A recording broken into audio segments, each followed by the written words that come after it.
남편은 자신의 회사 파티에 나를 억지로 데려갔지만 아내라고 인정하는 것은 금지했다. 그는 내 귓가에 거칠게 속삭였다. 쪽팔리게 하지 마. 넌 그냥 촌스러운 아줌마일 뿐이니까.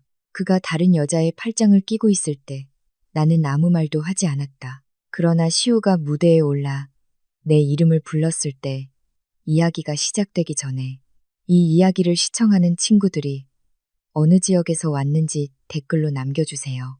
이 채널 좋아요와 구독도 잊지 마세요.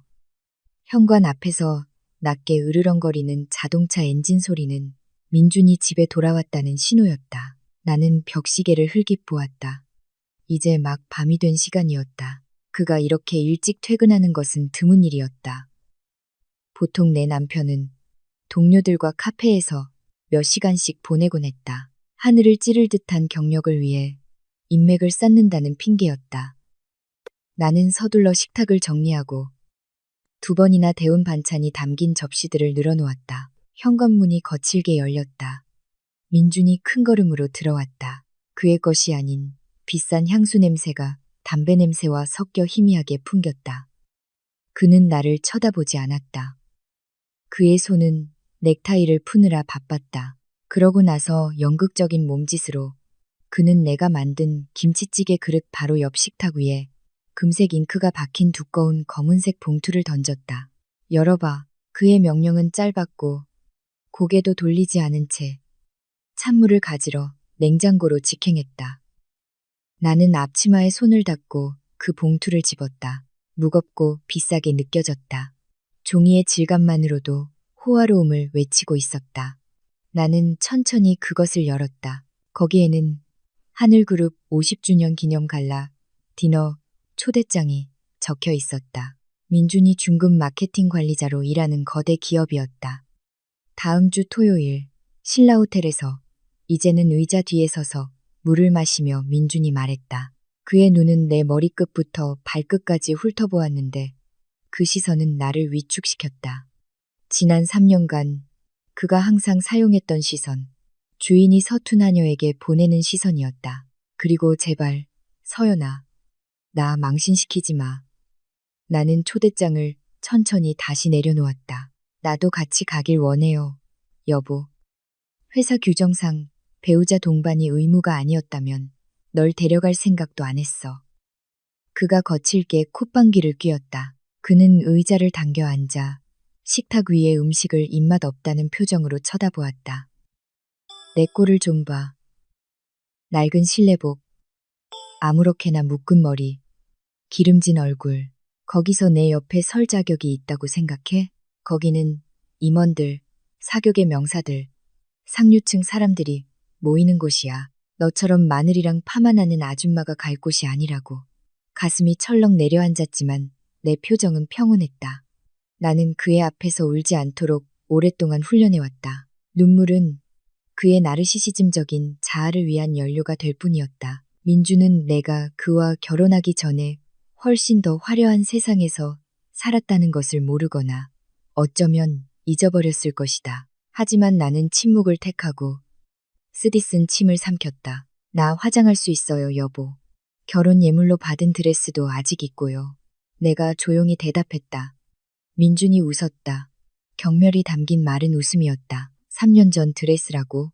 아내가 구닥다리라고 회사 전체에 웃음거리가 되라는 거야. 꿈깨. 그는 계속해서 진동하는 휴대폰을 꺼냈다. 화면이 켜지면서 연달아 들어오는 채팅 알림이 표시되었다. 그는 재빨리 휴대폰 화면이 테이블을 향하도록 뒤집었다. 매우 의심스러운 반사적인 행동이었다. 하지만 나는 못 본 척했다. 내가 20만 원 보내줄게. 동대문 시장이든 어디든 가서 괜찮은 옷 좀 사 입어. 눈에 띄지 않는 색으로, 검은색이나 회색으로 해. 밝은 색 입으려고 하지 마. 무슨 행사 도우미인 줄 알 테니까. 그가 날카롭게 말했다. 5성급 호텔에서 열리는 갈라 디너 파티 드레스 값으로 20만 원이라니. 그 돈으로는 하늘 그룹 수준의 행사에서 냅킨 한 장 사기에도 부족했다. 이 모욕은 너무나 체계적이었다. 민주는 내가 초라해 보이기를 원했다.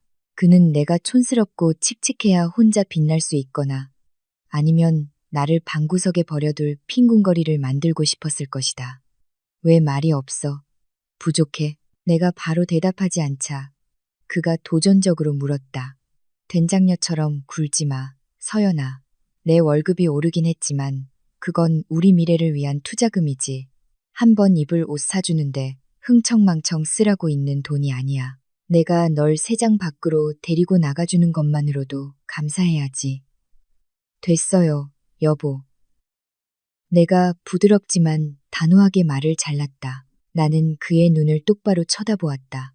옷은 내가 알아서 찾아볼게요. 돈 안 보내줘도 돼요. 민준이 의심스러운 듯 눈을 가늘게 떴다. 누구 돈으로?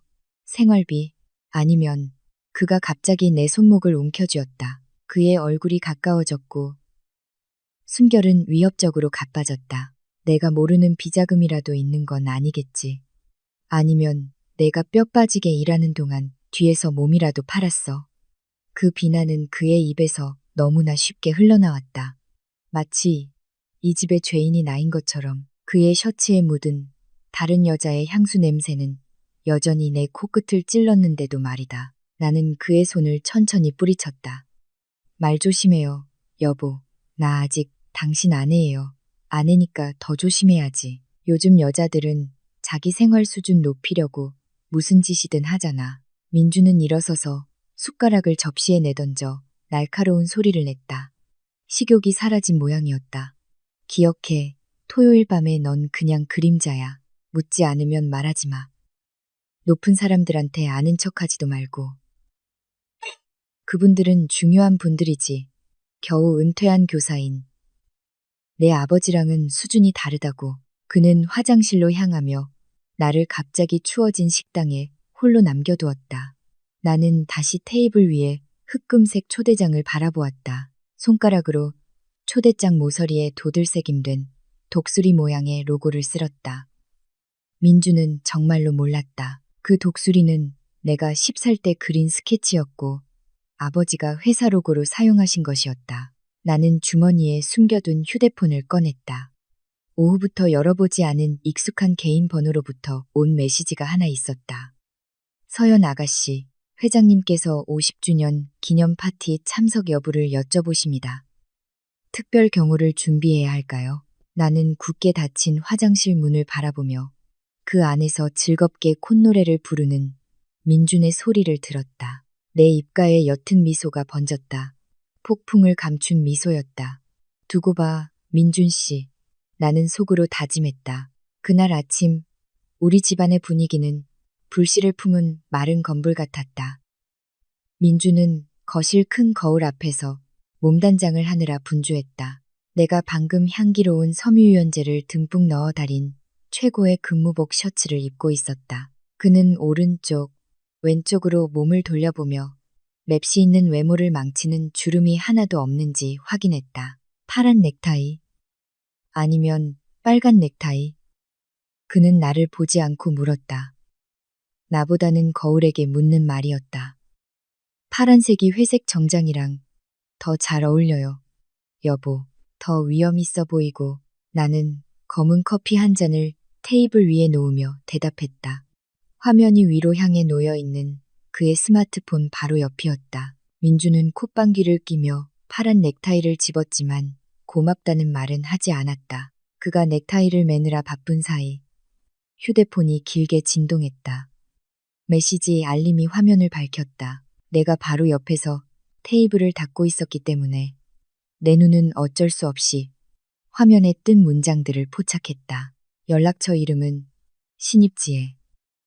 메시지 내용은 내 피를 머리끝까지 솟구치게 했다. 오빠, 파티 드레스 잔금 입금됐어요. 고마워요.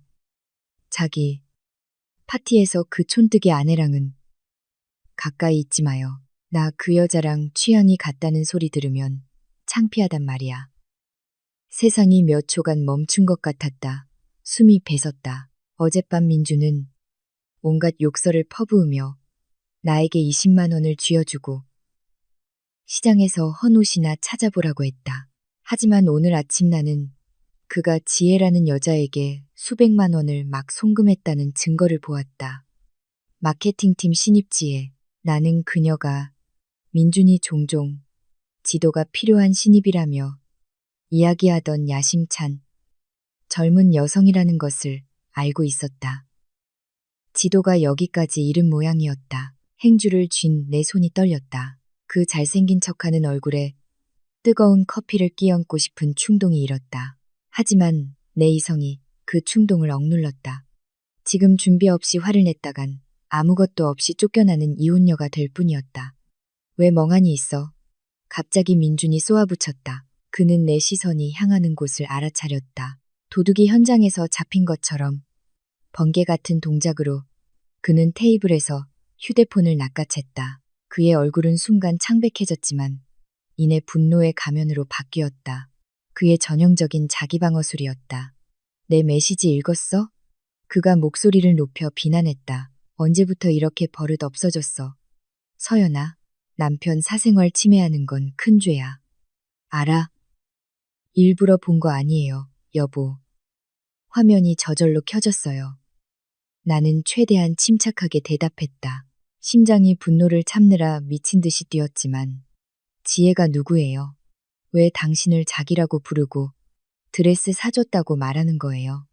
민준이 어색하게 웃었다.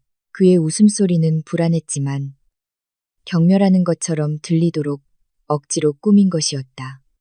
세상에, 서연아. 내 생각은 정말 편협하구나. 지혜는 그냥 장난친 거야. 요즘 회사 애들은 친해지려고 그렇게 말해. 그리고 그 드레스 말인데 그건 회사 지원금이야. 내가 관리자잖아. 회사 창립 기념일에 우리 팀원들이 보기 좋게 차려입도록 해야지. 꾸며도 하녀처럼 보이는 너랑은 다르다고. 거짓말. 아주 어설픈 거짓말이었다. 하지만 나는 그가 그 바보 같은 변명으로 이겼다고 느끼도록 내버려 두었다. 민준이 다가왔다. 그의 눈이 의심으로 가늘어졌다. 그는 오히려 상황을 역전시켰다. 게다가 넌 왜 돈에 그렇게 신경 써? 내 몫이 적어서 질투하는 거 아니야? 그가 내 어깨를 움켜쥐었다. 그의 손가락이 아플 정도로 세게 눌렀다. 아니, 잠깐만. 어제 화장실 쓰레기통에서 쇼핑 영수증 봤어. 비싼 피부과에서 받은 시술 영수증이던데. 가격이 100만 원이 넘더라. 나는 숨을 헐떡였다. 나는 지난주에 내 개인 비상금을 써서 그 피부과에 갔었다. 아버지 회사 배당금 중 내 비밀 계좌로 들어온 돈이었다. 영수증을 집 밖에서 버리는 것을 잊었다. 그 많은 돈이 어디서 났어? 서연아, 민준이 쉬쉬거렸다. 그의 얼굴은 이제 내 얼굴에서 불과 몇 센티미터 떨어져 있었다. 커피와 향수 냄새가 내 후각을 찔렀다. 내가 주는 월급은 겨우 식비에나 맞을 텐데. 넌 비싼 시술을 받을 수 없어. 그가 내 어깨를 거칠게 흔들었다. 대답해. 비자금이라도 있어. 아니면 내 짐작이 맞았나? 내가 일하는 동안 용돈 벌려고 채소 장수나 옆집 남자랑 바람이라도 피웠어. 놔요, 여보. 그건 남은 돈이에요. 뭐가 남아? 민준이 소리치며 말을 잘랐다.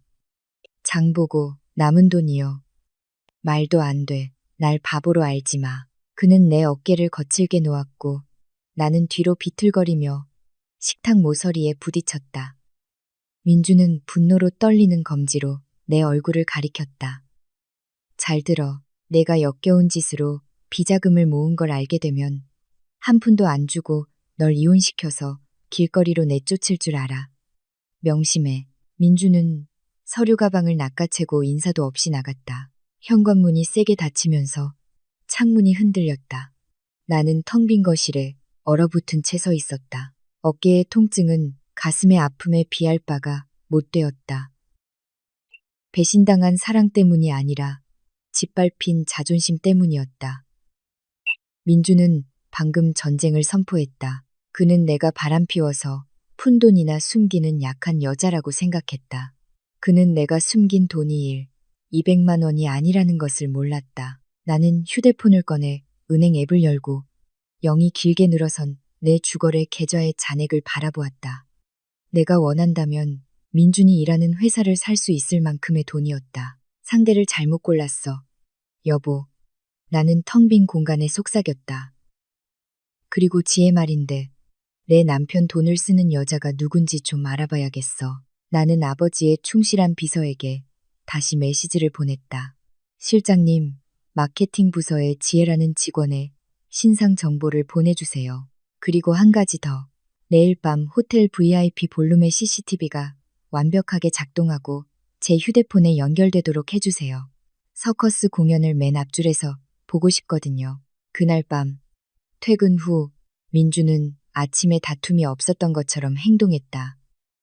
그는 큰 검은 비닐봉지를 들고 와서 소파에 거칠게 내려놓았다. 사과도 없었고 지혜의 다정한 메시지에 대한 설명도 없었다. 오직 더욱 두꺼워진 오만함만이 있었다. 자, 그는 신발을 벗느라 바빠서 나를 쳐다보지도 않고 말했다. 내일 밤에 이거 입어. 내가 시장에서 촌스러운 옷 사올까봐 불안해서 안 되겠어. 나는 비닐봉지를 열었다. 그 안에는 칙칙한 회색의 긴 드레스가 접혀 있었다. 소재는 덥고 피부에 닿는 감촉이 거칠었다. 목까지 꽉 막힌 디자인에 매우 구식인 재단이었다. 마치 옛날 고아원 교복 같았다.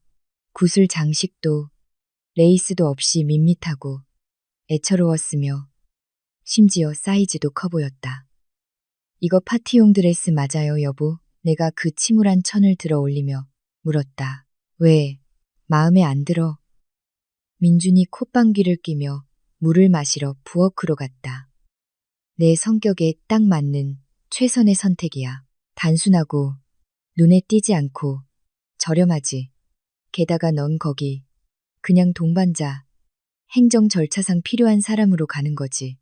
미인 대회 나가는 거 아니잖아. 하지만 여보, 이건 너무 크고 색깔도 잔소리 좀 그만해.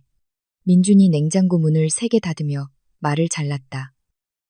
내가 내 돈으로 옷까지 사줬는데 고마워해야지. 무슨 대단한 사모님처럼 불평이야.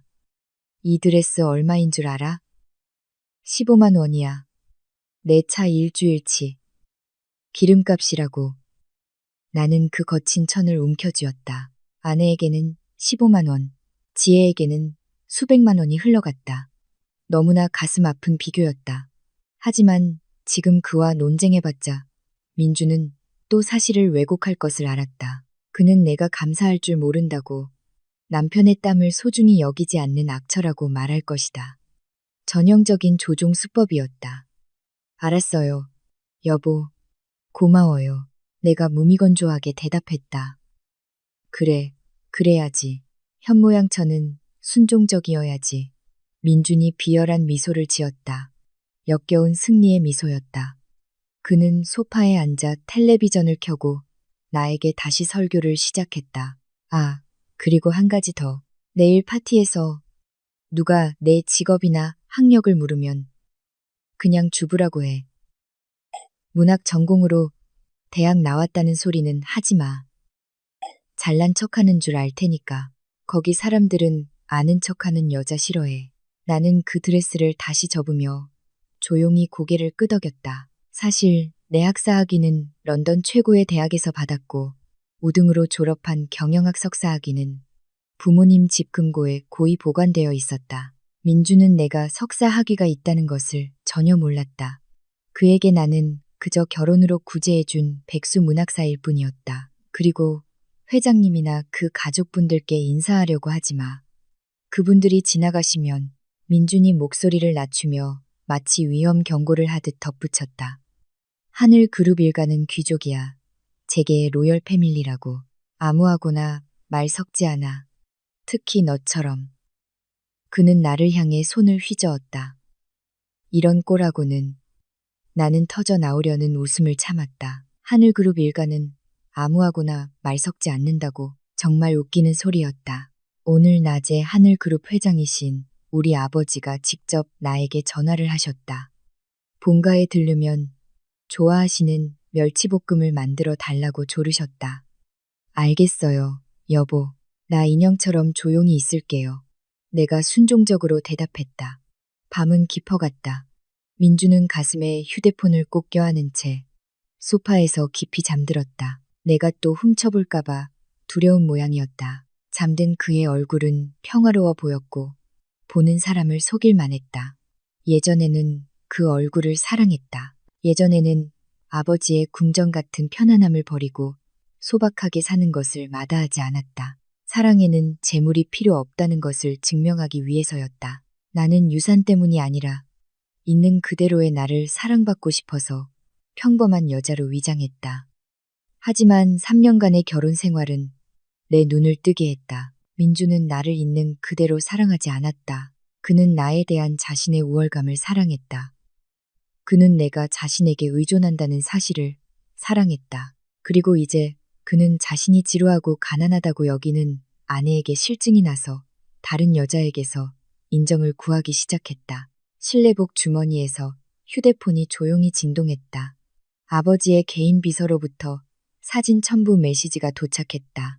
민준과 긴 머리의 젊은 여성이 찍힌 사진이었다. 지혜는 오늘 낮 고급 레스토랑에서 점심을 먹고 있었다. 민준의 손이 테이블 위에서 지혜의 손을 잡고 있었다. 그들의 얼굴은 나와 함께 있을 때의 무표정한 얼굴과는 달리 활짝 피어 있었다. 사진 아래에는 간단한 보고서가 있었다. 박민준 씨는 이 점심 식사 비용을 회사 명의의 추가 신용카드로 결제했습니다. 사무실 시설 남용이 의심됩니다.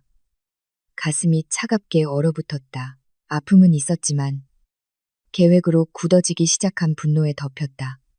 민주는 사랑의 배신자일 뿐만 아니라 우리 가족 소유의 회사에서 좀도 둑질까지 하고 있었다. 나는 무릎 위에 놓인 칙칙한 회색 드레스를 내려다보았다. 좋아요, 여보. 나는 코를 고는 민준을 보며 조용히 속삭였다. 내일 밤 내가 그림자가 되길 원했죠? 내가 그림자가 되어줄게요. 당신을 산채로 삼켜버릴 그림자. 나는 방으로 가서 화장대 서랍에서 재봉 가위를 꺼냈다. 드레스를 망가뜨리려는 것이 아니라 약간 수정하기 위해서였다. 만약 내가 삼배 자루를 입어야 한다 해도 내 몸에 꼭 맞게 만들 것이다. 하지만 이 애처로운 회색 드레스 뒤에 나는 또 다른 놀라움을 준비할 것이다. 민준이 결코 예상하지 못할 놀라움. 내일은 심판의 날이다. 토요일은 서울의 하늘이 흐린 채로 밝아왔다.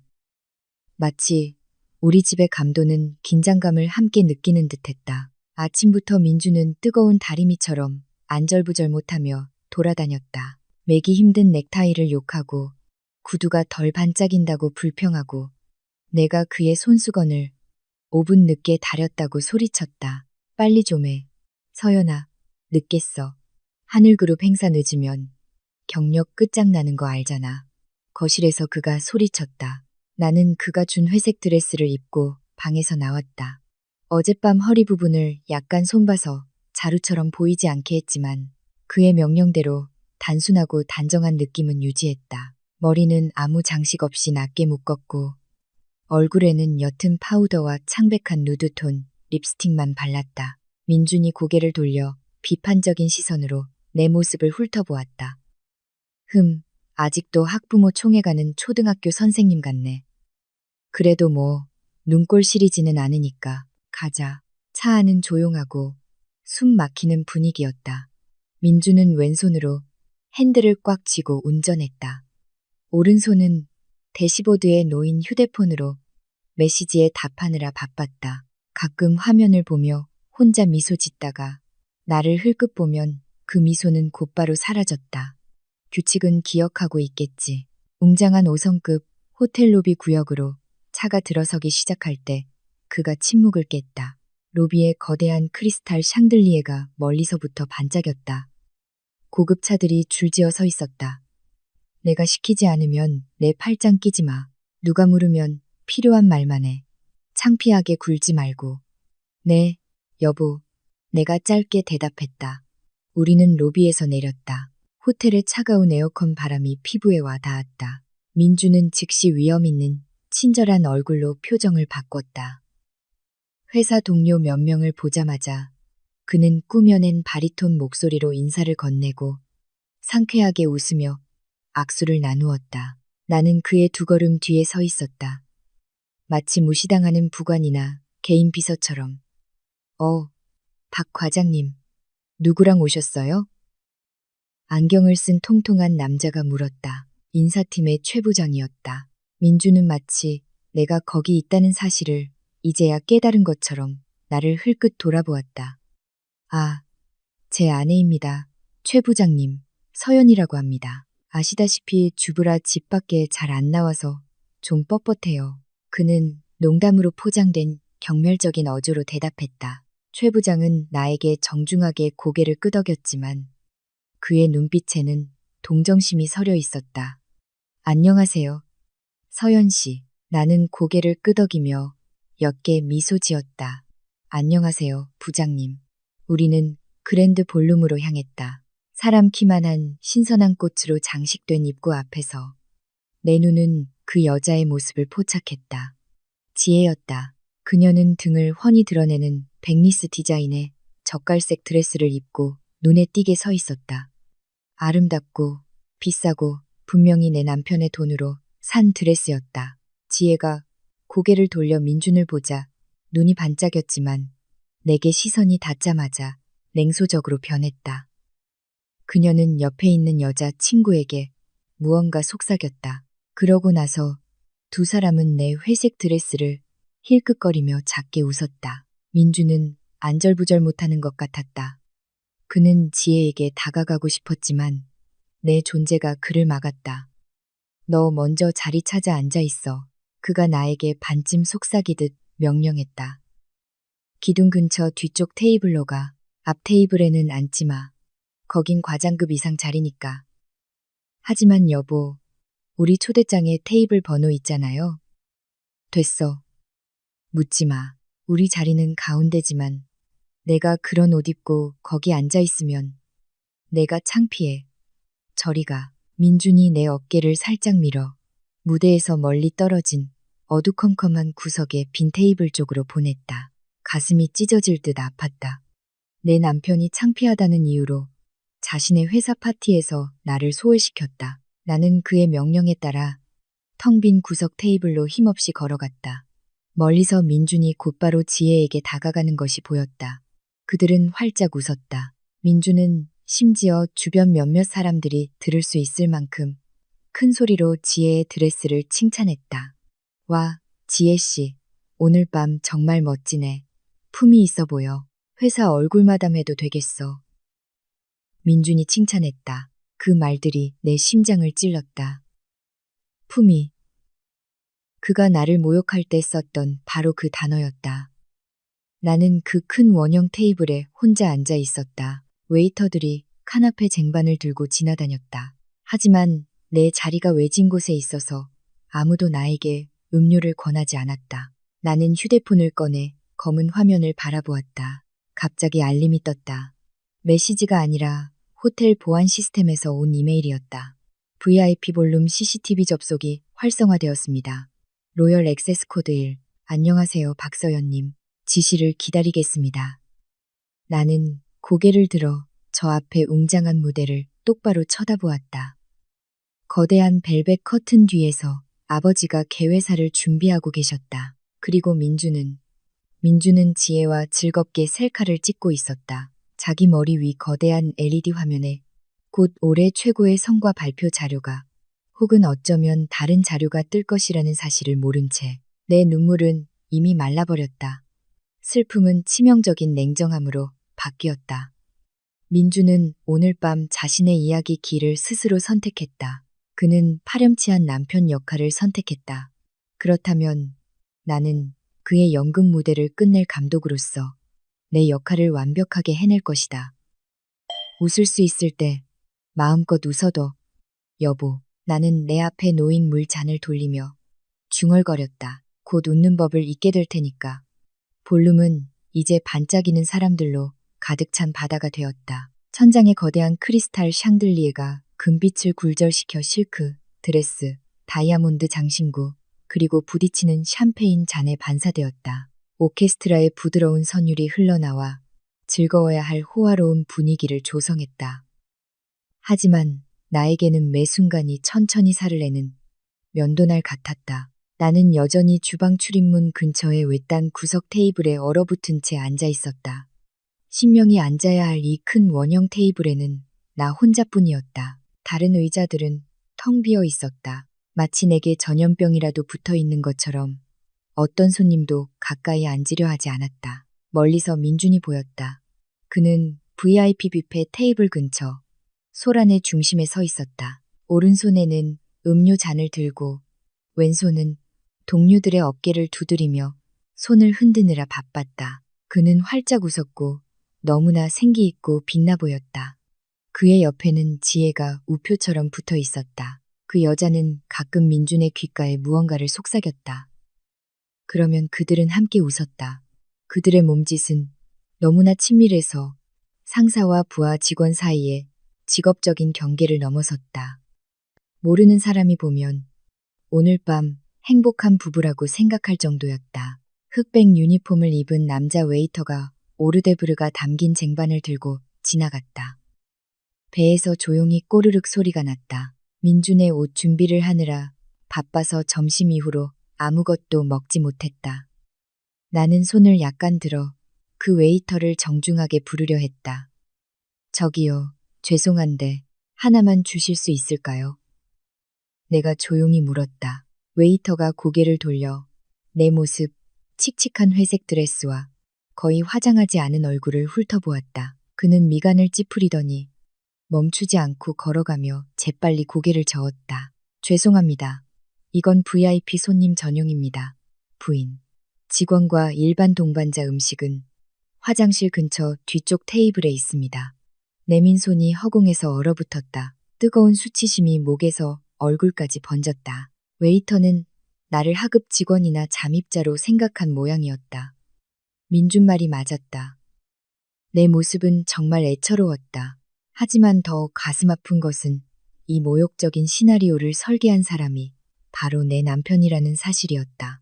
나는 손을 거두고 내 앞에 놓인 깨끗한 하얀 식탁볼을 내려다보았다. 아까부터 참아왔던 눈물이 쏟아져 나와 시야를 흐릿하게 만들었다. 나는 눈을 깜빡이며 모래 같은 침을 삼켰다. 여기서 울지 마. 서연아, 민준에게 그 만족감을 주지 마. 내면의 비명이 울렸다. 실례합니다. 이 자리 비었나요? 한 여자의 앙칼진 목소리가 내 상념을 깨뜨렸다. 고개를 들자 화려한 파티 드레스를 입은 3명의 여자가 내 테이블 근처에 서 있었다. 그들은 나를 비우호적인 평가에 눈길로 쳐다보았다. 나는 그중 한 명이 민준의 회사 인사팀 최 부장의 아내라는 것을 알아보았다. 비었어요, 부인. 앉으세요. 내가 대답했다. 그들은 앉았지만 일부러 나와 2자리 거리를 두었다. 그들은 마치 내가 없는 것처럼 대화를 시작했다. 하지만 그들의 목소리는 내가 들을 수 있을 만큼 충분히 컸다. 저기, 박 과장 아내래.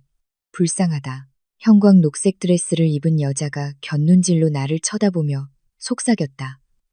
정말 저게 아내라고. 왜 저렇게 꾀죄죄해. 난 아까 가방 보관소 직원인 줄 알았네. 옆에 있던 여자가 입을 가리고 킥킥거리며 말했다. 글쎄, 민준 씨가 착해서 그런가 봐. 아마 예전에 불쌍해서 결혼했거나 사고 쳤거나. 저기 봐, 민준 씨는 지혜랑 더 잘 어울리지 않아? 둘 다 빛나고 품이 있고. 내가 남자라면 저런 촌뜨기 아내를 이런 행사에 데리고 온 게 창피할 거야. 그 말들이 심장에 정확히 박혔다. 그들은 내 가정의 파탄을 이야기하고 있었다. 마치 가벼운 간식거리처럼 나는 테이블 아래에서 손톱이 하얘질 때까지 손을 꽉 쥐었다. 내가 누구인지 그들에게 소리쳐 알려주고 싶었다. 그들이 입은 드레스는 저렴한 패스트 패션 브랜드이고 우리 부모님 집의 행주가 그들 3명의 옷을 합친 것보다 비쌀지도 모른다고. 하지만 내 혀는 굳어버렸다. 배신당하고 모욕당한 아픔의 기력이 사라졌다. 갑자기 휴대폰이 진동했다. 민준에게서 메시지가 왔다. 굶은 사람처럼 먹지 마. 얌전히 앉아 있어. 내 친구들 테이블에 끼려고 하지 마. 창피하게 굴면 가만 안 둬. 나는 민준 쪽을 바라보았다. 그는 차가운 얼굴로 멀리서 나를 쳐다보고 있었다. 손에는 휴대폰이 들려 있었다. 그는 마치 교도관이 죄수를 감시하듯 나를 감시하고 있었다. 그 순간 내 안에 무언가가 금이 갔다. 아니, 금이 간 정도가 아니었다. 산산조각이 났다. 민준이 변할 것이라는, 그가 내게 다가와 나를 아내라고 소개해 줄 것이라는 작은 희망이 모두 사라졌다. 그는 나를 사랑하지 않았다. 그는 나를 인간으로서 존중하지도 않았다. 나는 여기 단지 그의 병적인 자아를 만족시키기 위한 고통의 대상일 뿐이었다. 가슴이 답답했다. 볼륨의 차가운 공기가 갑자기 숨 막히게 느껴졌다. 신선한 공기가 필요했다. 내 방어선이 무너져 사람들 앞에서 울부짖기 전에 이 저주받은 곳을 벗어나야 했다. 나는 떨리는 걸음으로 일어나 옆에 앉은 아주머니들의 냉소적인 시선을 무시했다. 나는 옆 발코니 테라스로 통하는 큰 유리문으로 빠르게 걸어갔다. 그곳은 어둡고 조용했다. 파티의 소란에서 멀리 떨어진 곳이었다. 유리문이 등 뒤에서 닫히자 오케스트라 음악 소리가 잦아들었다. 오직 밤바람 소리와 나의 긴 숨소리만 들렸다. 나는 발코니 난간으로 걸어가 차가운 쇠를 꽉 쥐었다. 서울의 야경이 아래에 펼쳐져 있었다. 화려하지만 낯설었다. 마침내 눈물 한 방울이 흘러내려 뺨을 적셨고 이어서 다른 눈물 방울들이 뒤따랐다. 나는 소리 없이 울었다. 어깨가 심하게 떨렸다. 나는 헛되이 보낸 3년의 삶을 울었다. 나는 진실한 사랑이 모든 것을 바꿀 수 있다고 믿었던 내 어리석음을 울었다. 동화는 거짓말이었다. 왕자가 나르시시스트의 조종적인 남자라면 신데렐라는 행복해질 수 없었다. 죄송해요. 아빠, 제가 사람을 잘못 골랐어요. 나는 밤바람에 나지막이 속삭였다. 나는 눈을 감고 이 아픔이 마지막으로 내 온몸을 지배하도록 내버려 두었다. 내일은 다시는 울지 않겠다고 약속했다. 하지만 오늘 밤만은 마음이 산산조각 난 약한 여자가 되게 해달라고 울기 좋은 밤이군요. 그렇지 않습니까? 서연 아가씨? 발코니의 어두운 구석에서 들려오는 중후하고 위험 있는 바리톤 목소리에 나는 깜짝 놀랐다. 나는 서둘러 눈물을 닦고 몸을 돌렸다. 심장이 세차게 뛰었다.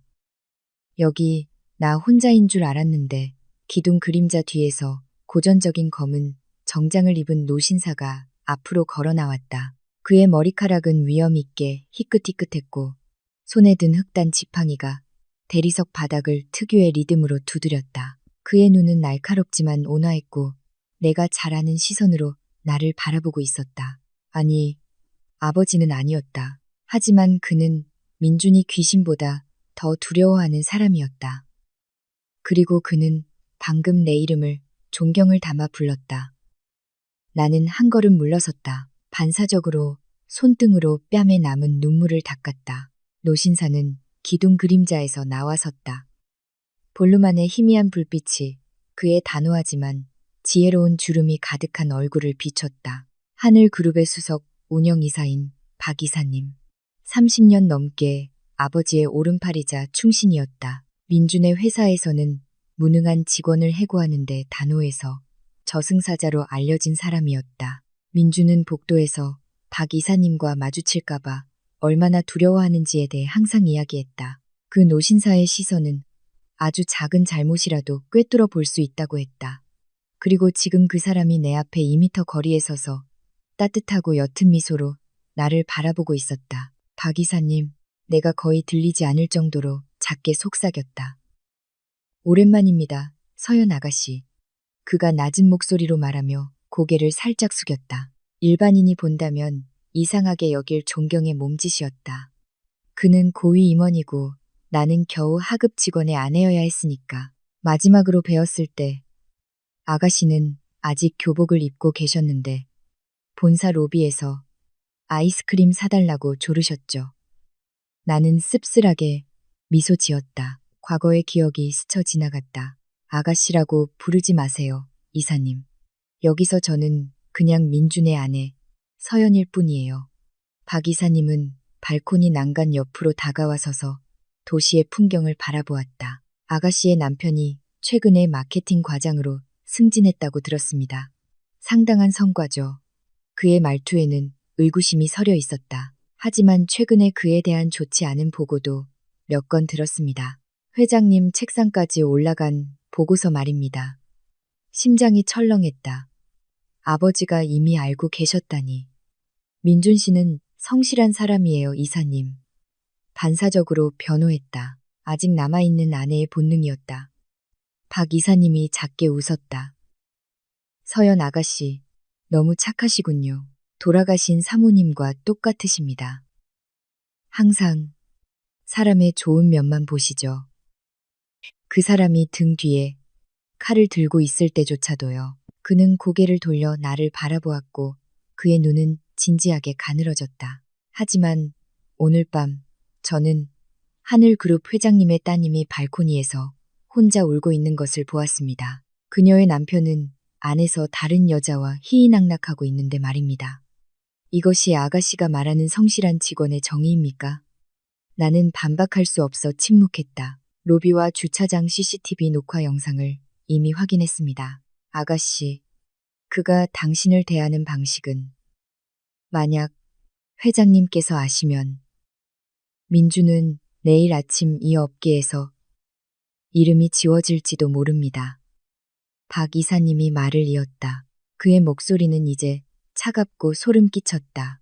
안 돼요, 이사님. 아직 아버지께는 말씀드리지 마세요. 내가 재빨리 말을 잘랐다. 이건 제 가정사예요. 제가 해결하게 해주세요. 박 이사님은 내 상처의 깊이를 재려는 듯 오랫동안 나를 바라보았다.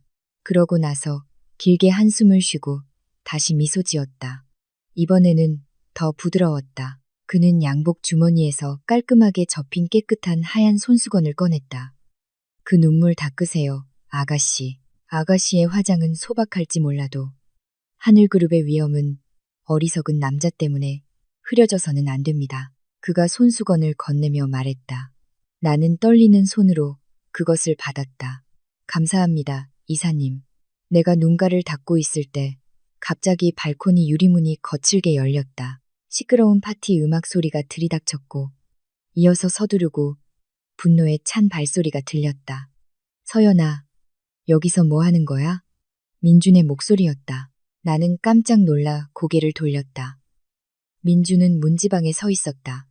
그의 얼굴은 분노로 붉게 달아올라 있었다. 그의 눈은 나를 노려보다가 박 이사님에게로 향했다. 하지만 발코니 조명이 매우 어두워서 민준은 내 옆에 서 있는 노신사가 누구인지 알아보지 못한 것 같았다. 그가 본 것은 아내가 어두운 곳에서 노인과 단둘이 있다는 것뿐이었다. 민준의 더러운 뇌는 즉시 빠르게 작동했다. 대단하네 너. 민준이 앞으로 다가와 내 팔을 거칠게 움켜쥐었고 나는 얼굴을 찡그렸다. 그는 나를 박 이사님에게서 끌어당겼다. 잠깐 자리 비운 사이에 발코니에서 스폰서랑 연애질이나 하고 정말 싸구려 같고 창피한 여자야. 민준 씨, 나요, 오해야. 내가 당황해서 소리쳤다. 오해는 무슨, 민준이 소리쳤다. 그의 목소리가 유리창 너머로 엿보는 안에 몇몇 사람들의 주의를 끌기 시작했지만 그는 아랑곳하지 않았다. 그는 떨리는 검지로 박 이사님의 얼굴을 가리켰다. 어이, 늙은이. 남의 아내한테 함부로 추근대지 마. 돈 좀 있다고 내 아내를 살 수 있을 것 같아. 얘가 촌스럽긴 해도 아직 남편이 있는 몸이라고. 박 이사님은 조금도 움직이지 않았다. 그는 꼿꼿이 서 있었고 두 손은 지팡이 위에 평온하게 얹혀 있었다. 그의 얼굴에는 분노가 아닌 쥐가 날뛰는 것을 보는 사자의 차가운 무표정만 있었다. 민준 씨, 그만해. 누군지 알고 그래? 나는 도를 넘은 남편의 입을 막으려고 소리쳤다. 누군지 알게 뭐야. 몰래 들어온 변태 늙은이겠지. 민준은 더욱 기세등등해졌다. 그는 아내의 불륜 현장을 덮쳤다는 사실에 용감해졌다. 이것은 나중에 자신의 모든 잘못을 나에게 뒤집어 씌울 완벽한 탄약이었다. 잘 들어요, 아저씨. 내가 경비 부르기 전에 여기서 꺼져. 그리고 너, 서연아, 집에 가서 보자. 짐 쌀 준비나 해. 박 이사님이 한 걸음 앞으로 나아갔다. 그의 지팡이가 바닥을 두드리는 소리가 발코니의 정적 속에서 날카롭게 울렸다. 당신 이름이 민준이라고 했나? 박 이사님이 차분하지만 위험 있는 목소리로 물었다. 그의 목소리는 높지 않았지만 주변 공기를 진동시켰다. 3팀 마케팅 과장. 민주는 그 남자의 말투에 잠시 말을 잃었다. 네, 왜요? 우리 사장님한테 보고라도 하시게요? 마음대로 하세요. 전 여기서 모범 사원이니까. 박 이사님이 옅게 미소 지었다. 아주 옅게. 보고할 필요는 없겠군. 당신 사장님이 자기 회사 운영이사를 어떻게 호통치는지 듣는데 아주 흥미를 느낄 것 같으니 민준의 얼굴이 순식간에 창백해졌다. 그의 눈이 커지며 어둠 속에서 앞에 있는 노신사의 얼굴을 알아보려고 애썼다. 운영이사. 바로 그때 아래 정원의 조명이 발코니를 스쳐 지나가며 박 이사님의 얼굴을 선명하게 비췄다. 민주는 한 걸음 물러섰고 다리가 휘청거렸다. 그는 그 얼굴을 알아보았다. 본사 로비에 크게 걸려있는 사진 속의 얼굴이었다. 박 이사님. 민준이 더듬거렸고 그의 목소리는 갑자기 힘을 잃었다. 내 손을 쥔 그의 소나기가 저절로 풀렸다. 박 이사님은 민준에게 대답하지 않았다. 그는 나를 바라보고는 다시 한번 매우 정중하게 고개를 숙여 존경의 몸짓을 보였다. 실례하겠습니다, 아가씨. 파티 즐기십시오. 안에서 기다리겠습니다. 노신사는 몸을 돌려 유유히 볼룸 안으로 다시 들어갔고 입을 벌리고 종이장처럼 하얗게 질린 얼굴로 얼어붙은 민준을 남겨두었다. 남편의 관자놀이에서 식은땀이 흐르기 시작했다. 그는 공포에 질린 눈으로 나를 쳐다보았다. 서연아, 왜 박 이사님이 너를 아가씨라고 부르는 거야? 왜 너한테 그렇게 공손한 건데? 나는 차갑게 민준을 쳐다보며 그의 소나귀에 붉어진 자국을 매만졌다. 아마 그분은 여자를 존중하는 법을 아시기 때문이겠지. 당신과는 달리 말이야, 여보. 나는 충격에 빠진 민준을 지나쳐 안으로 들어갔다. 이제 시작일 뿐이었다. 민준은 방금 자신의 무덤을 팠고 나는 이제 막 그 삽을 쥐었다. 민준은 미친 사람처럼 나를 쫓아왔다. 우리가 다시 소란스러운 볼룸으로 들어서자마자 그는 내 팔을 낚아채 큰 기둥과 칸막이 벽 사이의 좁은 틈으로 나를 끌고 갔다. 소우카라와 주분히 치카갔다. 彼の顔は蒼白で、広い額には冷や汗がにじんでいた。 비노무와 조용히 지시끄둥 키. 박 이사님이 우리를 따라오지 않았는지 확인했다. 그러고 나서 그의 시선은 극심한 두려움과 의심이 뒤섞인 채 나에게 고정되었다. 설명해. 그가 떨리는 목소리로 속삭였다. 지금 당장 왜 박 이사님이 널 아는 거야? 왜 널 아가씨라고 부르고 왕실 하인처럼 공손하게 고개를 숙이는 거냐고. 너 그 사람이랑 무슨 관계야? 나는 무표정하게 민준을 바라보며 축축하고 끈적거리는 그의 소나귀에서 내 손을 빼냈다. 그가 소리칠 때마다 나를 감쌌던 두려움은 이제 흔적도 없이 사라졌다. 남은 것은 우리 집에서 왕처럼 군림하던 이 남자의 용기가 얼마나 보잘것없는지에 대한 혐오감뿐이었다. 당신한테 설명할 의무는 없어, 여보. 내가 차갑게 대답했다. 장난하지 마, 서연아. 민주는 목소리를 낮춰 주의를 끌지 않으려고 애썼지만 목에 핏대가 섰다. 내 경력이 벼랑 끝에 섰다고. 저 사람이 누군지 알아? 이 회사 2인자야. 방금 내 말 때문에 기분 상했다면 내일 아침 내 책상 위에는 해고 통지서가 놓여 있을 거라고. 그는 좌절감에 자신의 머리를 쥐어뜯었다. 젠장. 왜 아까 가만히 있었어? 왜 저 늙은이가 내 이사님이라고 말 안 했냐고. 일부러 날 함정에 빠뜨리려고 한 거야? 그래. 항상 그랬다. 항상 내 잘못이었다. 먼저 그분을 모욕한 건 당신이야, 여보. 자기 아내를 늙은이랑 바람났다고 비난했잖아. 내가 침착하게 반박했다. 말이 씨가 된 거지. 민주는 나를 날카롭게 쳐다보았다. 그러더니 갑자기 그의 표정이 바뀌었다. 그의 조종적인 뇌가 자신을 구하기 위한 새로운 시나리오를 짜기 시작했다. 그는 내 양어깨를 잡았다. 이번에는 거칠지 않았지만 애원하는 듯한 힘이 실려 있었다. 잠깐만. 어릴 때부터 널 알았다고 했지. 그가 말했다. 내 아버지가 예전에 그분 개인 운전사였지? 아니면 정원사. 민주는 희망에 가득 차 물었다. 그에게는 그것이 가장 논리적인 설명이었다. 이 가난한 아내는 분명 과거 박 이사님의 부하 직원의 딸이었을 것이다. 분명 그렇지. 그래서 널 아가씨라고 부른 거잖아. 자기 집 하녀딸한테 애정 표현으로. 나는 그 얕은 추론에 거의 웃음이 터질 뻔했다. 민준의 세상은 얼마나 좁은가. 내 대답을 기다리지도 않고 민준은 애처로운 열정으로 말을 이었다. 들어, 서연아. 내 아버지가 예전에 박 이사님 하인이었다면 그걸 이용해야 해. 지금 당장 그분을 찾아가. 남편을 대신해서 사과해. 필요하다면 그분 발에 엎드려 빌어. 내가 널 너무 사랑해서 질투했을 뿐이라고 실수였다고 말해. 어서, 서연아. 우리 가정을 위해서 해줘. 우리 가정을 위해서. 내가 냉소적으로 되물었다. 아니면 당신 월급으로 지혜랑 흥청망청 놀기 위해서. 민주는 숨을 헐떡였다. 그의 얼굴이 다시 굳어졌다. 지혜 얘기는 꺼내지 마. 이건 우리 미래에 관한 문제야. 내가 해고당하면 넌 뭘 먹고 살 건데? 돌? 이기적으로 굴지 마. 빨리 박 이사님 찾아서 설득해. 그는 내 어깨를 거칠게 사람들 쪽으로 밀었다. 그 밀침이 모든 것의 전환점이 되었다.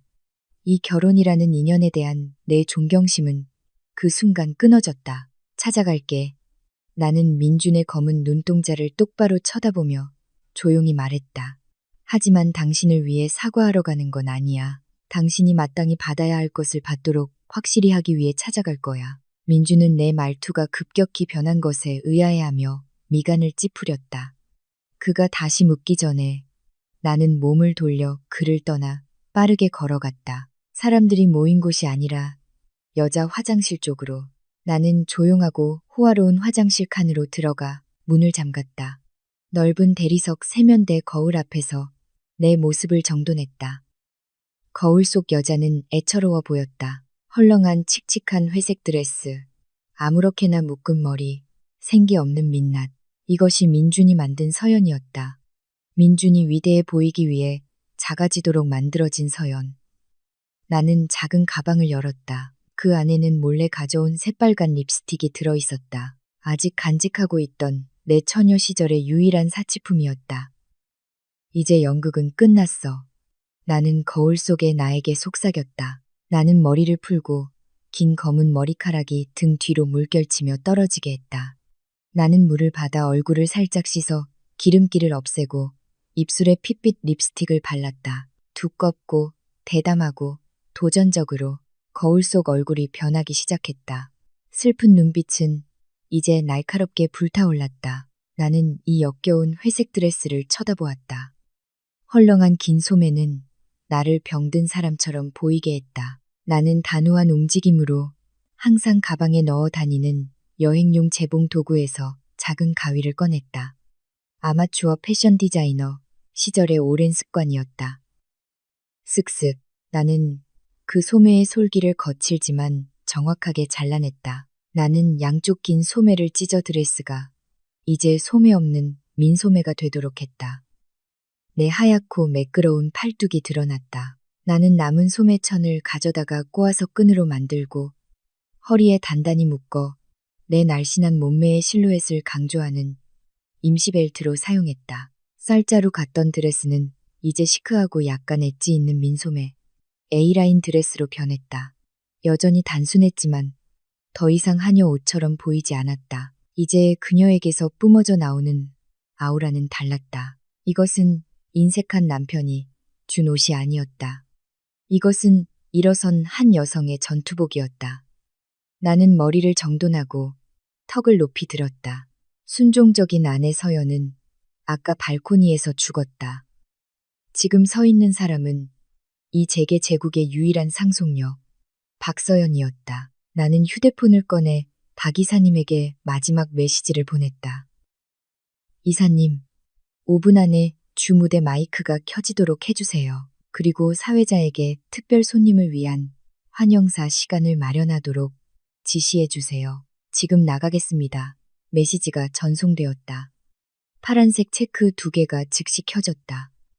나는 심호흡을 하고 용기로 폐를 가득 채운 다음 화장실 문을 열었다. 내 하이힐 소리가 복도 대리석 바닥과 부딪혀 단호하고 위협적인 리듬을 만들어냈다.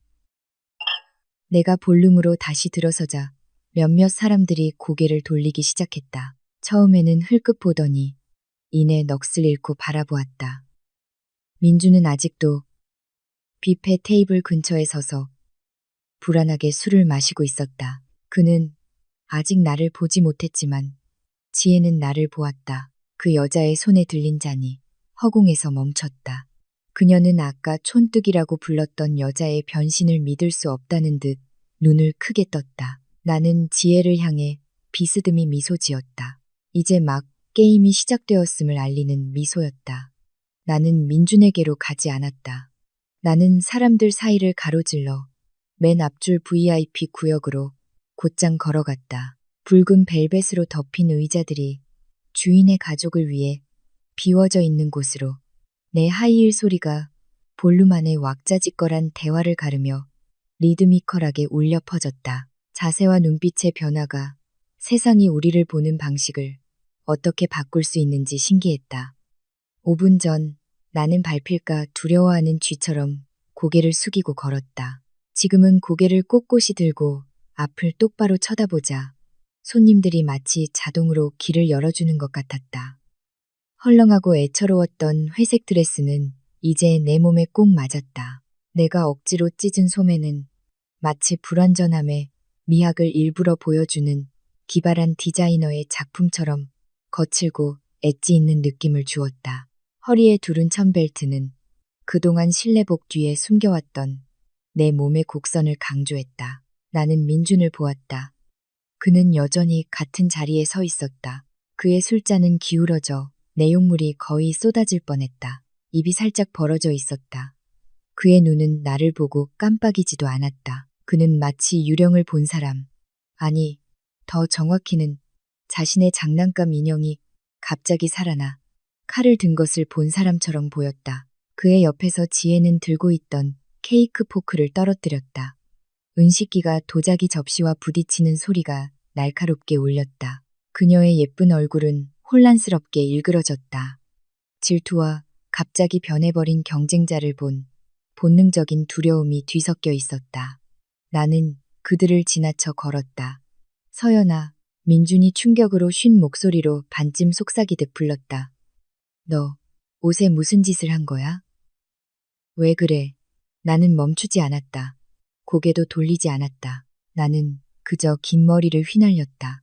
지난주에 몰래 산 비싼 샴푸 향기가 그들의 얼굴에 스치도록 에어컨의 차가운 바람이 팔뚝에 소름을 돋게 했지만 내 심장은 아드레날린으로 뜨겁게 타올랐다. 어이, 잠깐만. 오히려 먼저 정신을 차린 것은 지혜였다. 그녀의 영역 본능이 자극받았다. 그녀는 앞으로 나서서 몸으로 내 길을 막으려 했다. 어디가? 저긴 VIP 구역이야. 하녀 화장실은 뒤에 있어. 길 잘못 들었네.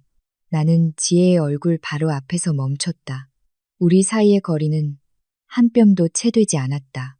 나는 그녀의 얼굴 모공을 덮은 두꺼운 파우더와 눈가에 약간 번진 마스카라를 볼 수 있었다. 우리 키가 비슷했고 내 하이힐까지 더해져 우리의 시선은 수평을 이루었다. 나는 옅게 미소 지었다.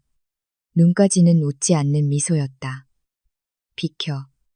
내가 조용하지만 날카롭게 말했다. 뭐? 지혜가 눈을 부릅떴다. 내 말투를 믿을 수 없다는 듯. 나보고 비키라고? 주제 파악 좀 해, 아줌마.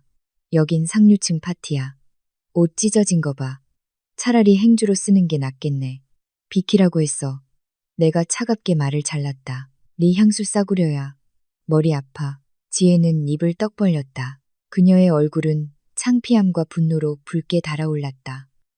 그녀가 반격하기 전에 나는 이미 다시 걸음을 옮겼다. 그녀의 어깨를 살짝, 하지만 그녀를 한 걸음 뒤로 비틀거리게 할 만큼 충분히 세게 부딪혔다. 우리 주변의 몇몇 손님들이 속삭이기 시작했다. 민주는 마침내 충격에서 깨어났다. 그는 작은 걸음으로 나를 쫓아와 내 팔을 잡으려 했다. 하지만 내 걸음은 너무나 빠르고 단호했다. 서연아, 멈춰. 그가 내 뒤에서 당황해서 속삭였다. 어디가? 미쳤어. 저 앞은 박 회장님과 이사진들 자리야. 넌 거기 가면 안 돼. 지금 당장 구석으로 돌아가. 안 그러면 나는 VIP 구역 경계에 도착했다. 붉은 벨벳 줄이 일반 구역과 특별 구역을 나누고 있었다. 검은 정장을 입고 이어피스를 낀 건장한 경호원 2명이 입구를 지키고 있었다. 민주는 내 뒤에서 갑자기 멈췄다. 그의 얼굴은 창백했다. 그는 경호원이 나를 거칠게 쫓아낼 것이라고 생각했다. 그는 이미 나를 뒤로 끌어당겨 망신시킨 것에 대해 호되게 꾸짖을 준비가 되어 있었다. 죄송합니다, 부인, 선생님. 경호원 중 한 명이 앞으로 나아가려는 민준을 막으며 손을 들었다. 이 구역은 VVIP, 초대 손님 전용입니다. 거봐, 민준이 옳았다는 생각에 안도의 한숨을 내쉬며 재빨리 말했다. 그는 뒤에서 내 어깨를 움켜쥐었다. 들었지, 돌아가자. 창피하게 굴지 말고. 하지만 경호원은 민준을 보지 않았다. 그는 나를 보고 있었다. 그의 눈은 옅은 화장과 빨간 립스틱 뒤에 내 얼굴을 알아보았다. 내가 본가를 방문할 때 아버지의 차문을 열어주던 바로 그 경호원이었다. 말없이 경호원은 나에게 공손하게 고개를 숙였다. 그러고 나서 재빠른 동작으로 붉은 벨벳 줄을 활짝 열었다. 어서 오십시오, 아가씨. 그가 정중하게 말했다. 내 어깨를 쥔 민준의 소나기가 마치 전기에 감전된 것처럼 저절로 풀렸다. 그의 턱이 떨어졌다. 그의 눈은 경호원과 나를 믿을 수 없다는 듯 번갈아 쳐다보았다. 네? 잠깐만요, 경호원 아저씨. 이 사람은 제 아내예요. 잘못 들어왔어요. 이 사람은 나는 붉은 줄 경계를 넘어섰다. 민준이 그토록 신성시하던 구역으로 들어갔다. 민준의 운명을 쥔 자들이 앉아 담소를 나누는 구역으로 안으로 들어서자 파티의 소음이 잦아드는 것 같았다. 여기 금색 비단, 식탁보가 깔린 맨 앞쪽 원형 테이블은 분위기가 더 조용하고 품이 있었다. 나는 중앙에 유일하게 비어있는 의자로 걸어갔다. 나는 우아하게 앉아 다리를 꼬고 편안하게 등을 기댔다.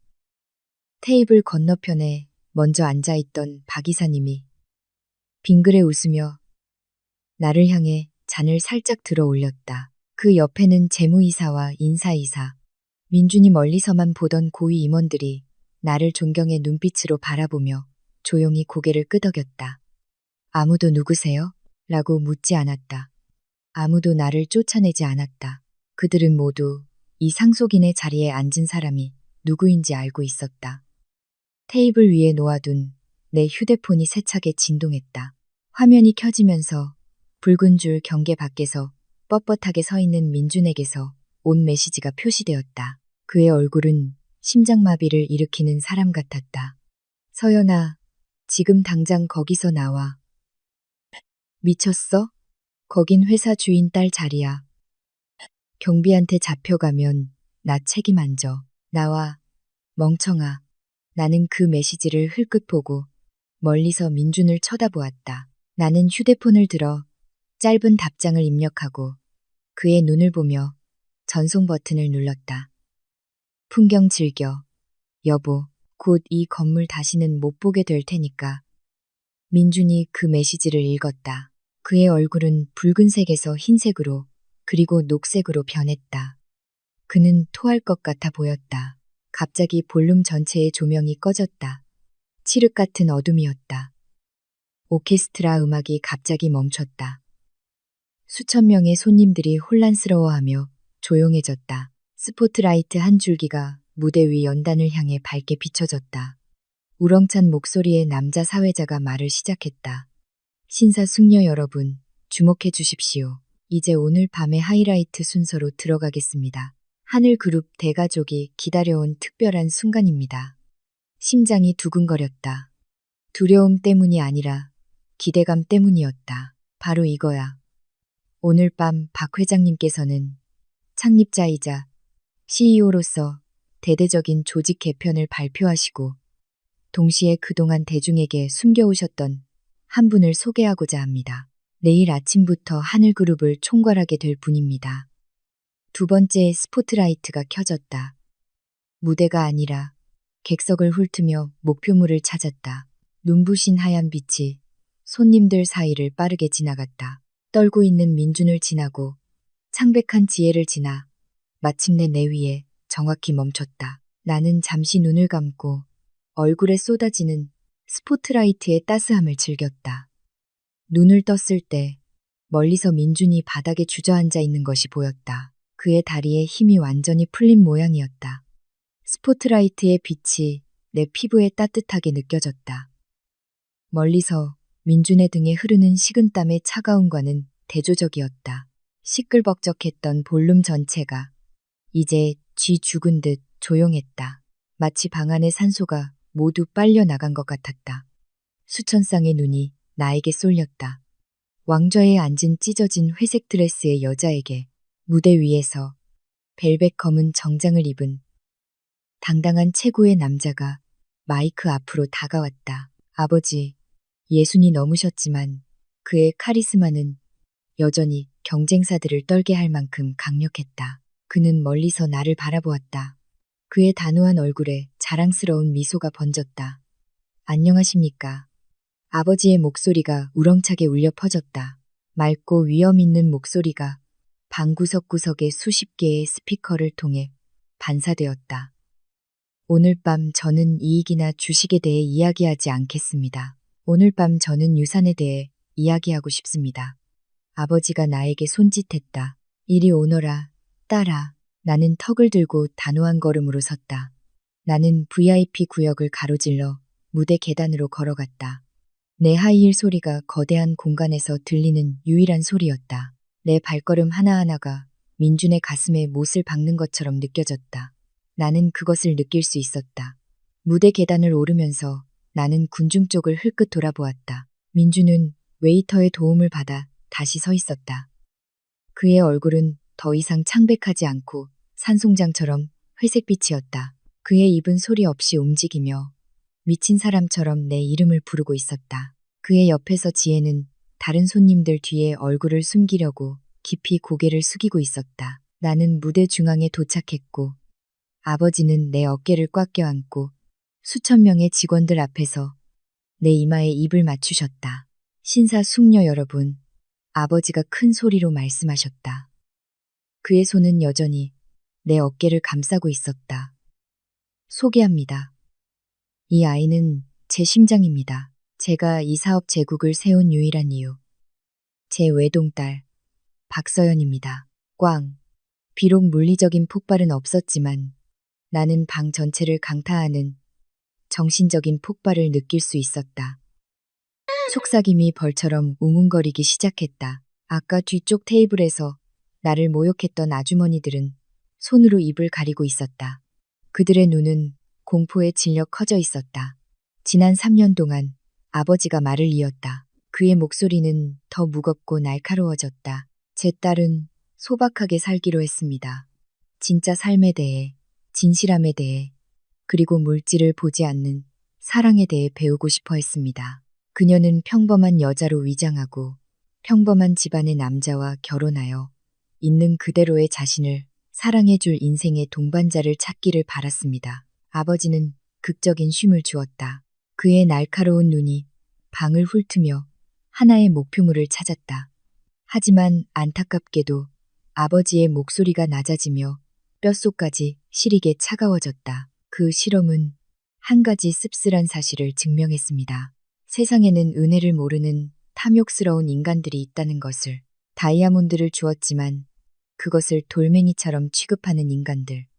갑자기 우리 뒤에 거대한 LED 화면이 바뀌었다. 더 이상 회사 로고가 아니라 확대된 일련의 디지털 증거들이 표시되었다. 민준과 지혜가 애정 행각을 벌이는 사진, 채팅 캡처, 화면.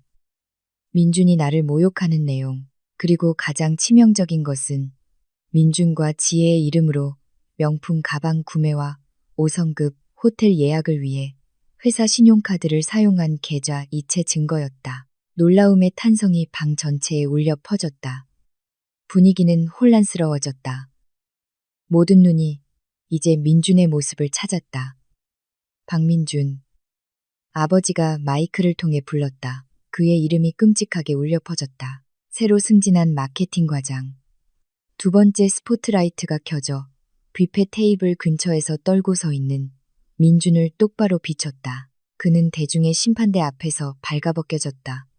그는 미소를 지으려 했지만 입술이 통제 불능으로 떨렸다.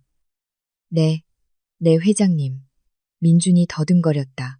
그의 목소리는 갈라졌지만 방 안의 정적 때문에 들렸다. 그는 앞으로 나아가려 애쓰며 절망적으로 손을 들었다. 저 사람은 제 아내입니다. 회장님.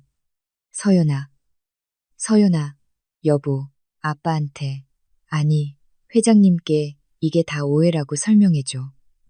얼마나 애처로운가.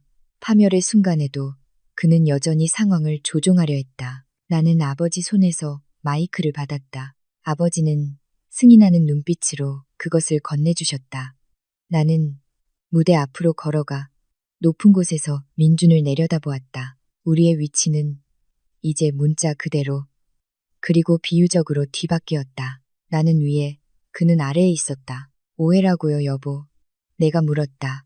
내 목소리는 차분했지만 호텔 전체에 울려 퍼졌다. 어느 부분이 오해죠? 나를 촌뜨기 아줌마라고 부른 부분, 나보고 그림자가 되라고 한 부분, 아니면 우리 아빠 회사 돈으로 당신 첩한테 지금 입고 있는 드레스 사준 부분?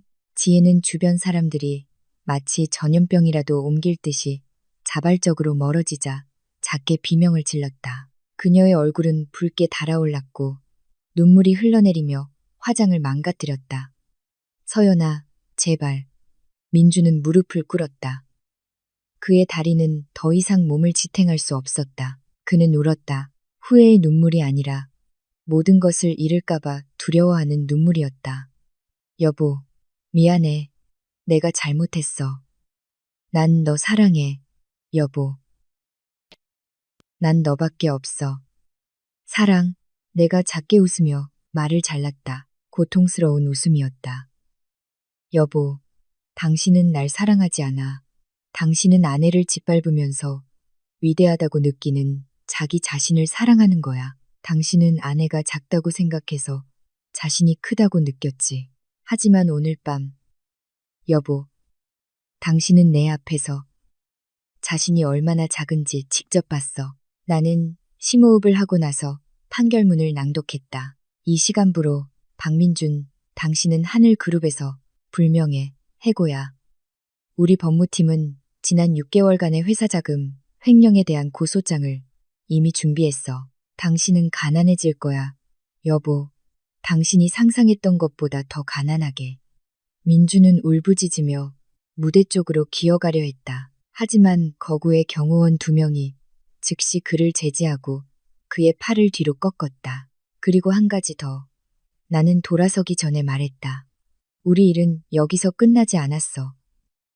내일 아침 내 개인 변호사가 이혼 서류를 보낼 거야. 위자료는 한 푼도 기대하지 마. 법적으로 당신은 우리 가족에게 수십억의 빚을 졌으니까 끌어내. 아버지의 명령이 우렁차게 울렸다. 경호원들은 도살당할 짐승처럼 발버둥치는 민준을 끌고 나갔다. 내 이름을 부르는 그의 비명은 수천 명의 초대 손님들의 우레와 같은 박수 소리에 묻혔다. 그들이 본 최고의 드라마에 대한 박수였다. 지혜는 신발도 없이 주방문으로 몰래 빠져나가 히스테리하게 울고 있는 것이 보였다.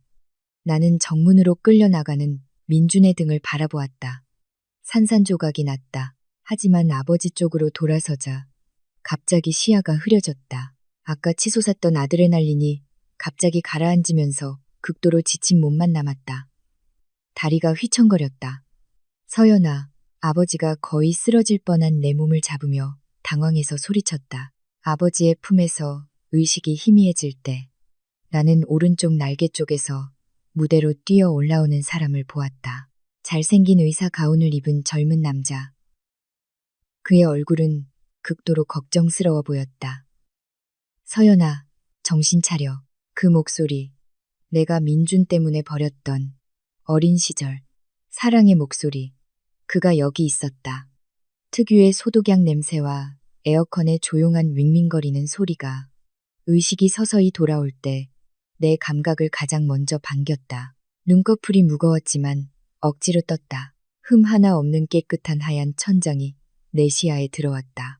답답했던 내 방도 어젯밤 파티가 열렸던 호화로운 호텔 방도 아니었다. 잠자는 공주님, 일어났네. 그 목소리는 부드럽고 남성적이었으며 가슴을 치는 그리움의 파도를 몰고 왔다. 나는 옆으로 고개를 돌렸다. 그곳 보호자 의자에 팔걸이에 흰 의사 가운을 걸친 채 앉아있는 사람은 시우였다. 예전에 내게 세상 모든 것을 주겠다고 했지만 민준 때문에 내가 매몰차게 거절했던 남자. 가난 때문에 진실하다고 생각했던 남자. 시우는 해석하기 어려운 눈빛으로 나를 바라보았다. 안도감도 있었고 분노도 있었지만 억눌린 그리움이 지배적이었다. 시우야, 목이 말라. 목소리가 갈라졌다. 그는 즉시 따뜻한 물을 잔에 따라 내가 앉아서 마시는 것을 능숙하게 도와주었다. 그의 동작은 조심스러웠다. 마치 내가 세상에서 가장 연약한 유리 조각인 것처럼. 나는 푹신한 베개 더미에 기댔다. 어젯밤의 사건들이 무성 영화처럼 머릿속에서 다시 재생되었다. 스포트라이트, 민준의 창백한 얼굴, 히스테릭한 비명, 그리고 아버지의 포옹. 아빠는 내가 물었다. 밖에서 변호사 팀과 이야기하고 계셔. 민준이 그냥 해고되는 게 아니라 감옥에서 썩도록 확실히 하고 싶어 하셔. 시우가 차분하게 대답했다. 하지만 그의 말투에는 숨겨진 만족감이 있었다. 민준이, 나는 조용히 중얼거렸다. 이상하게도 그 이름을 말할 때 더 이상 아픔이 없었다. 낯설음만 있었다. 시우가 한숨을 쉬며 의자를 더 가까이 당겼다. 민준은 지금 경찰서에 구금되어 있어. 회사 감사팀이 지난 1년 동안 거의 20억 원에 달하는 마케팅 자금 횡령 증거를 찾아냈어. 자기 생활비, 그 여자에게 명품 사주는데 심지어 새 차 계약금까지 회사 돈으로 썼더라. 나는 침묵했다.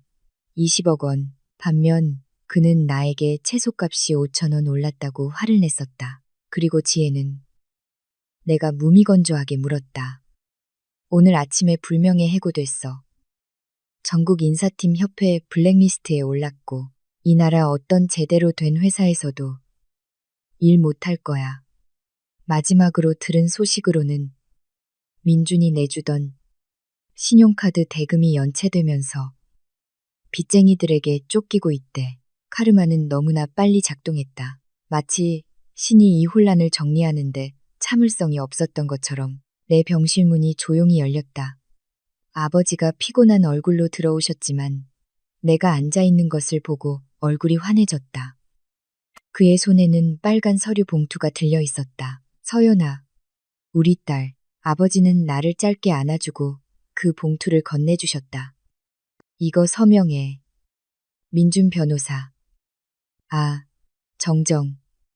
민준에게 국가가 지정해준 국선 변호인이 포기했어. 우리가 형사고소를 가볍게 해주는 조건으로 어떤 요구도 없이 이혼 서류에 서명하겠대. 나는 봉투를 열었다. 이혼 및 재산 분할 포기 합의서.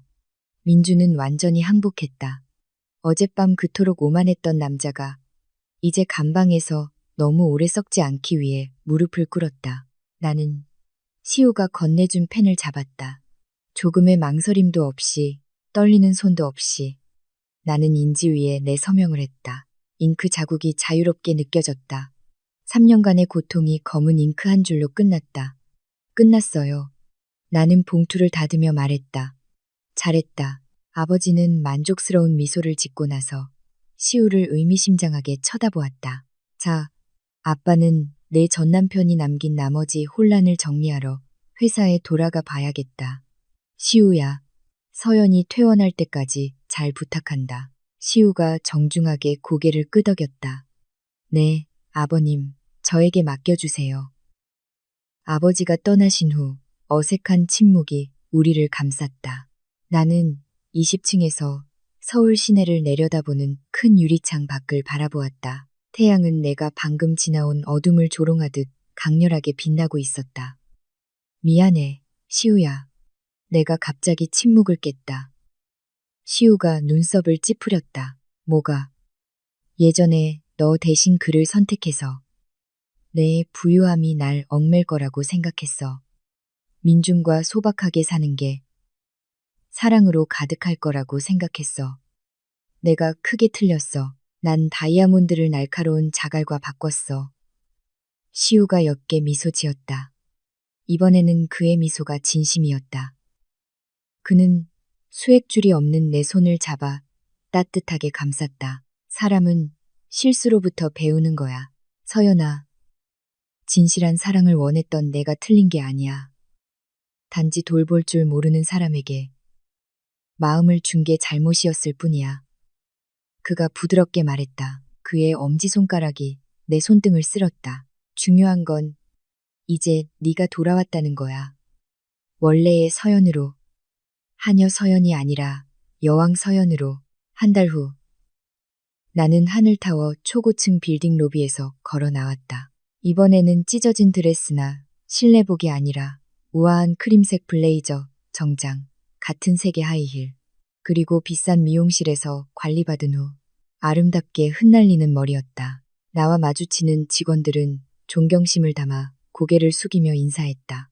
안녕하세요, 이사님. 주저하면서도 감탄하는 목소리로 정문 앞에서 약간의 소란이 있었다. 허름한 옷을 입은 마른 남자가 경비원과 언쟁을 벌이고 있었다. 머리는 헝클어졌고 얼굴은 야위었으며 눈은 찹했다. 민준이었다. 내가 나오는 것을 보고 그는 경비를 뚫고 들어오려 했다. 서연아, 서연아, 잠깐만. 그가 쉰 목소리로 외쳤다. 도와줘, 여보. 나 살 곳이 없어. 월세방도 뺏겼어. 내 운전기사라도 할게. 밥만 먹여줘, 서연아. 나는 검은 선글라스 너머로 잠시 멈췄다. 내 마음은 얼어붙었고 동정심은 없었다. 이 남자는 3년 동안 나를 사랑에 굶주림에 방치했을 때 내 동정심을 죽였다. 반짝이는 검은색 스포츠 세단이 내 바로 앞에 멈췄다. 창문이 내려가자 잘생기고 생기 있는 시우의 얼굴이 나타났다. 태워다 줄까, 이사님? 그가 미소 지으며 놀렸다. 나는 이제 쓰레기처럼 버려져야 할 쓰레기처럼 경비원에게 끌려가는 민준 쪽을 흘끗 돌아보았다. 민준은 나를 쳐다보았고 처음으로 자신이 진정으로 놓친 것이 무엇인지 보았다. 값을 매길 수 없는 한 여자를. 나는 다시 시우를 쳐다보고 활짝 웃었다. 지난 3년 동안 내가 가졌던 가장 행복한 미소였다. 물론이죠. 의사 선생님. 나는 차문을 열며 대답했다. 차는 서울 거리를 가르며 달렸고 어두운 과거를 백미러에 남겨두고 밝고 가능성으로 가득 찬 미래를 향해 나아갔다. 학대받던 아내 서연의 이야기는 끝났다. 이제 자신의 삶의 주인인 서연의 새로운 장이 막 시작되었다. 끝.